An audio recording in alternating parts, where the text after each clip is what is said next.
வணக்கம். திசைகளின் 5 மணி செய்திகள். Putra heights தீ விபத்து, பாதிக்கப்பட்டவர்களிடம் இருந்து 108 போலீஸ் புகார்கள்.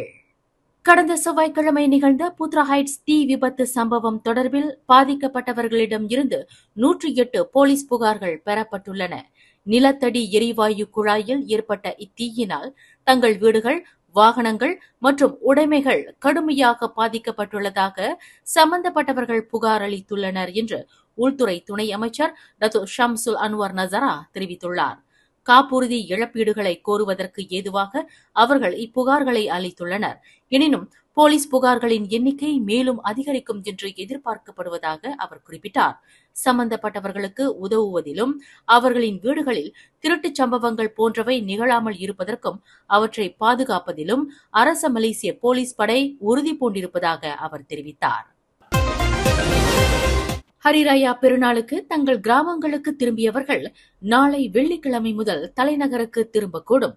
இதனையொட்டி நாளை முதல் வடக்கு தெற்கு நெடுஞ்சாலையை கிட்டத்தட்ட 20 லட்சம் வாகனங்கள் பயன்படுத்தக்கூடும் என்று எதிர்பார்க்கப்படுவதாக பிளாஸ் நிறுவனம் தெரிவித்துள்ளது.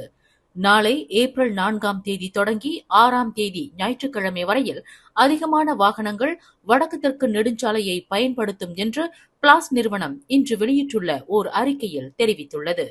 தலைநகருக்கு திரும்புகின்றவர்கள் தங்கள் பயணத்தை திட்டமிட்டுக் கொள்ளும்படி அறிவுறுத்தப்பட்டுள்ள வேளையில் வழிகாட்டலுக்கு மை பிளாஸ் செயலியை பயன்படுத்துமாறு அது கேட்டுக் கொண்டுள்ளது. மலேசிய ஏர்லைன்ஸின் MH370 விமானத்தை தேடும் பணி தற்காலிகமாக நிறுத்தப்பட்டுள்ளதாக போக்குவரத்து அமைச்சர் ஆந்தனி லோக் தெரிவித்துள்ளார். MH370 விமானத்தை தேடும் பணியில் ஈடுபட்டுள்ள நிறுவனம் மீட்பு நடவடிக்கையை ஒத்திவைத்துள்ளது. இவ்வாண்டு இறுதியில் தேடும் பணியை அது மீண்டும் தொடங்கவிருப்பதாக AFPக்கு அளித்த பேட்டியில் ஆந்தனி லோக் இதனை குறிப்பிட்டார். கடந்த 2014ஆம் ஆண்டு மார்ச் 8ஆம் தேதி 239 பேருடன் கோலாலம்பூரில் இருந்து சீன தலைநகர் பெய்ஜிங்கை நோக்கி புறப்பட்ட மலேசிய ஏர்லைன்ஸின் போயிங் 777 விமானம் வானில் காணாமல் போனது. இந்திய பெருங்கடலில் காணாமல் போன அந்த விமானத்தை தேடும் பணியை கடலாய்வு நிறுவனம் ஒன்று முன்னெடுத்துள்ளது. ருமா முத்தியாராக்கு திட்டத்தின் கீழ் வீடு வாங்கியவர்களின் நலன் பாதுகாக்கப்படுவதற்கு பினாங்கு அரசு உறுதி பூண்டுள்ளது. குறிப்பாக ருமா முத்தியாராக்கு திட்டத்தின் கீழ் ஆர்எம்கு குயின்டன் மற்றும் ஆர்எம்கு ஸ்ரீபாயு ஆகிய வீடமைப்பு திட்டங்களின் கட்டுமானத்தில் தாமதம் ஏற்பட்ட போதிலும் அந்த வீடமைப்பு திட்டங்களில் வீடுகள் வாங்கியவர்களின் நலன்கள் எல்லா நிலைகளிலும் பாதுகாக்கப்படும் என்று பினாங்கு ஆட்சிக்குழு உறுப்பினர் டத்தோ ஸ்ரீ சுந்தர் ராஜு சோமு தெரிவித்தார். இந்த 2 வீடமைப்பு திட்டங்களிலும் வீடு வாங்கியவர்களின் எண்ணிக்கை அதிகமாக இருப்பதால் அவர்களின் கனவு இல்லமாக இருந்து வரும் அந்த வீடமைப்பு திட்டங்கள் விரைந்து முடிக்கப்படுவதற்கு தொடர்ந்து தாம் முன்னுரிமை வழங்கி வருவதாக டத்தோ ஸ்ரீ சுந்தர் ராஜு குறிப்பிட்டார். 2 வீடமைப்பு திட்டங்களும் உள்ளூர் மேம்பாட்டு நிறுவனத்தால் நிர்மாணிக்கப்பட்டன. எனினும் மேம்பாட்டு நிறுவனம் நிதி சிக்கல்கள் காரணமாக குறித்த காலத்தில் கட்டி முடிப்பதில் தாமதம் ஏற்பட்டுள்ளதாக டத்தோ ஸ்ரீ சுந்தர் ராஜு விளக்கினார். இது தொடர்பாக மேம்பாட்டாளர், வீடு வாங்கியவர்கள் மற்றும் குத்தகையாளர் ஆகியோருடன் தாம் தொடர் பேச்சுவார்த்தை மற்றும் சந்திப்புகளை நடத்தியிருப்பதையும் அவர் விளக்கினார்.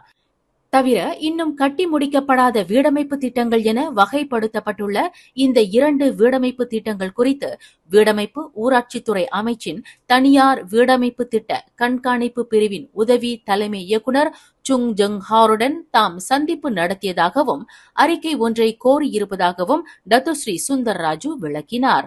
சம்பந்தப்பட்ட வீடமைப்பு திட்டங்கள் மேற்கொள்ளப்படும் இடத்திற்கு கடந்த மார்ச் 27ஆம் தேதி நேரடி வருகை புரிந்த டத்தோ ஸ்ரீ சுந்தர் ராஜு அந்த வீடமைப்பு திட்டங்களின் மேம்பாடுகளை பார்வையிட்டதுடன் அந்த வீடமைப்பு திட்டங்கள் கட்டி முடிக்கப்படுவதில் பினாங்கு அரசு கொண்டுள்ள உறுதிப்பாட்டையும் விளக்கினார். பூத்ரா ஹைட்ஸ் எரிவாயு குழாய் தீ விபத்தில் பாதிக்கப்பட்டவர்களுக்கு மேலும் கூடுதல் உதவிகள் வழங்குவது குறித்து அரசாங்கம் விவாதிக்கவிருப்பதாக விவசாயத்துறை அமைச்சர் முகமது சாபு தெரிவித்துள்ளார். அடுத்த வாரம் புதன்கிழமை நடைபெறவிருக்கும் அமைச்சரவை கூட்டத்தில் இதுகுறித்து விவாதிக்கப்படும் என்று கொத்தராஜா எம்பியான முகமது சாபு குறிப்பிட்டார்.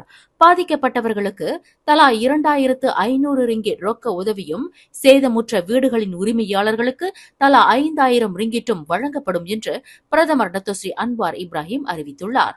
சேதமுற்ற வீடுகள் சீர்படுத்திக் கொடுக்கப்படும் என்று அரசாங்கம் உத்தரவாதம் அளித்த நிலையில் மேலும் எத்தகைய உதவிகள் வழங்குவது என்பது குறித்து அமைச்சரவை கூட்டத்தில் விவாதிக்கப்படும் என்று முகமது சாபு குறிப்பிட்டார்.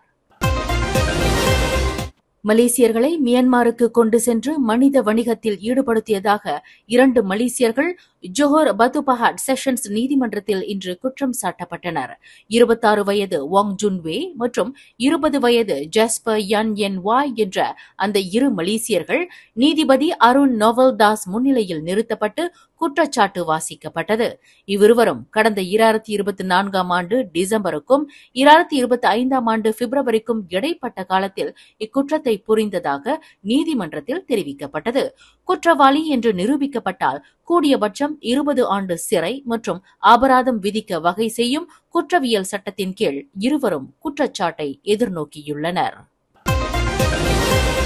பூத்ரா ஹைட்ஸ் தீ விபத்தில் பாதிக்கப்பட்டவர்களின் அவசர தேவைகளுக்கு பயன்படுத்துவதற்கு 30 கார்களை தற்காலிகமாக வழங்குவதற்கு காரோ கார் விற்பனை நிறுவனம் இணக்கம் தெரிவித்துள்ளதாக போக்குவரத்து அமைச்சர் ஆந்தனி லோக் தெரிவித்தார். மேலும் இத்தீ விபத்தில் பாதிக்கப்பட்ட 70க்கும் மேற்பட்டவர்களுக்கு இலவசமாக மோட்டார் சைக்கிள்கள் வழங்குவது குறித்தும் பேச்சுவார்த்தை நடத்தப்பட்டு வருவதாக ஆந்தனி லோக் குறிப்பிட்டார்.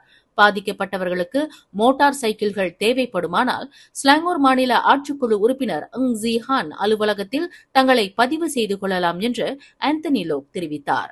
இந்த பதிவின் மூலம் உண்மையிலேயே எத்தனை மோட்டார் சைக்கிள்கள் தேவைப்படுகின்றன என்பதை கண்டறிய முடியும் என்று அவர் குறிப்பிட்டுள்ளார். இது தொடர்பாக சில நிறுவனங்களுடன் பேச்சுவார்த்தை நடத்தப்பட்டு வருவதாக இன்று மஸ்ஜித் பூத்ரா ஹைட்ஸ் நிவாரண மையத்தை பார்வையிட்ட பின்னர் செய்தியாளர்களிடம் பேசுகையில் அவர் இதனை தெரிவித்தார். மேலும் செய்திகளை தெரிந்து கொள்ள கீழே இருக்கும் பெல் பட்டனை அழுத்துங்கள். உங்கள் மகிழ்ச்சியை வெளிப்படுத்த லைக் மற்றும் ஷேர் செய்யுங்கள். தொடர்ந்து திசைகளோடு இணைந்திருக்க சப்ஸ்கிரைப் செய்யுங்கள்.